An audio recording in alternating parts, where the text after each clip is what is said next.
ரஜினிகாந்தின் கூலி திரைப்படம் குறித்த சிறப்பு காட்சிக்கு அனுமதி வழங்கப்படுகிறது. லோகேஷ் கனகராஜ் இயக்கத்தில் ரஜினிகாந்த் நடித்திருக்கும் கூலி திரைப்படத்திற்கு தமிழ்நாடு முழுவதும் இருக்கக்கூடிய திரையரங்குகளில் ஒரு சிறப்பு காட்சியை திரையிட தமிழ்நாடு அரசு அனுமதி அளித்திருக்கிறது. நாளை மறுநாள் கூலி திரைப்படம் வெளியாகி இருக்கும் நிலையில் தற்போது கூலி திரைப்படத்தின் ஒரு சிறப்பு காட்சிக்கு தமிழ்நாடு அரசு அனுமதி வழங்கியிருக்கிறது.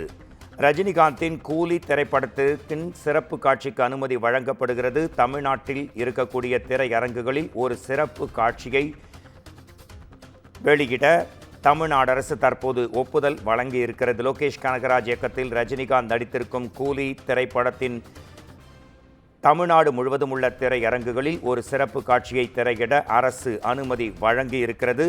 இந்த திரைப்படத்தில் ரஜினிகாந்த், சத்யராஜ், அமீர்கான், உபேந்திரா உள்ளிட்ட மிக மிக முக்கியமான ஒரு பேன் இண்டியா திரைப்படம் என்றே சொல்லலாம். ஏனென்றால் தமிழ், மலையாளம், கன்னடம், தெலுங்கு உள்ளிட்ட அனைத்து மொழி திரைப்படங்களின் முக்கிய நாயகர்களும் இந்த படத்தில் ரஜினிகாந்துடன் இணைந்து நடிக்கக்கூடிய நிலையில் நாளை மறுநாள் ரஜினிகாந்தின் கூலி திரைப்படம் வெளியாக இருக்கும். இந்த நிலையில் தமிழ்நாடு அரசு கூலி திரைப்படத்தின் சிறப்பு காட்சிக்கு ஒரே ஒரு சிறப்பு காட்சிக்கு தமிழக அரசு தற்போது அனுமதி வழங்கி உத்தரவு பிறப்பித்திருக்கிறது. இது நிச்சயம் ரஜினி ரசிகர்களை மகிழ்ச்சியில் ஆழ்த்தும் என்பது குறிப்பிடத்தக்கது. இது குறித்து நமது குமுதம் செய்தியாளர் சிவகுமார் தரும் தகவல்களை இப்போது கேட்கலாம். சிவகுமார், ரஜினிகாந்தின் கூலி திரைப்படத்திற்கு ஒரு சிறப்பு காட்சிக்கு தமிழ்நாடு அரசு அனுமதி அளித்திருக்கிறது. உங்கள் செய்தியை நீங்கள் தரலாம். உங்களுக்கான நேரம் சிவகுமார். சூப்பர் ஸ்டார் ரஜினிகாந்த் நடிப்புல உருவாகி இருக்கிற கூலி திரைப்படம் ஆகஸ்ட் 14 திரையரங்குகள்ல வெளியாகுது. அதாவது லோகேஷ் கனகராஜ் இயக்கியுள்ள இந்த படம் தமிழ் திரையுலகில் முதல் 1000 கோடி ரூபாய் வசூல் அளவுக்கு கொண்டு வரும் அப்படின்னு சொல்லி எதிர்பார்க்கப்பட்ட நிலையில இந்த படமானது தற்போது 4 காட்சிகள் எல்லா தியேட்டர்லயுமே 4 காட்சிகளுக்கு தான் முதல் அனுமதி கொடுத்துட்டு இருந்த நிலையில தற்போது 5 காட்சிகளாக தமிழக அரசு நீட்டித்து கொடுத்திருக்குது.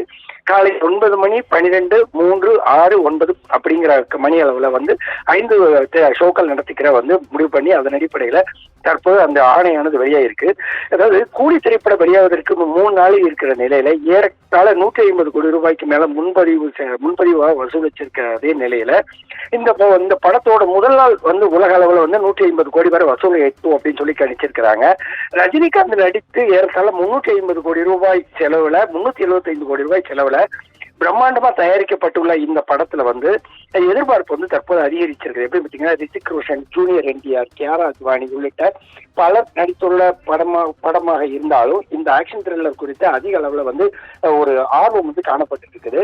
அதாவது இந்த படமானது 1000 கோடி ரூபாய் வசூலிக்குமா அப்படிங்கிற கேள்விக்கு திரைத்துறையினர் என்ன சொல்றாங்கன்னா, வியாழக்கிழமை மற்றும் சுதந்திர தின விடுமுறைங்கிறதுனால வியாழக்கிழமை படம் ரிலீஸ், வெள்ளி, சனி, ஞாயிறு 4 நாட்கள்ல வசூல் ஆகக்கூடிய வசூலை ஏறத்தாழ 350 முதல் 400 கோடி வரை எட்டும் அப்படின்னு எதிர்பார்க்கிற நிலையில தென்னிந்தியாவில் மட்டும் 700 கோடி வரை வசூலிக்க வாய்ப்பு உள்ளதுன்னு ஏற்கனவே மகிழ்ச்சிகரமான செய்திகளா வந்துட்டு இருந்த ஒரு சூழ்நிலையில தற்போது 5வதாக காலை 9 மணி அளவுல ஒரு ஷோக்கு அனுமதி கொடுத்திருக்கிறது. ரஜினி ரசிகர்கள் மத்தியே ஒரு கடும் மகிழ்ச்சி ஏற்படுத்தியிருக்கு. மனோஜ், நிச்சயமாக காலை சிறப்பு காட்சி, மார்னிங் ஷோ 9 மணிக்கு சிறப்பு காட்சி கூலி திரைப்படத்திற்கு உங்கள் தகவலுக்கு நன்றி சிவகுமார்.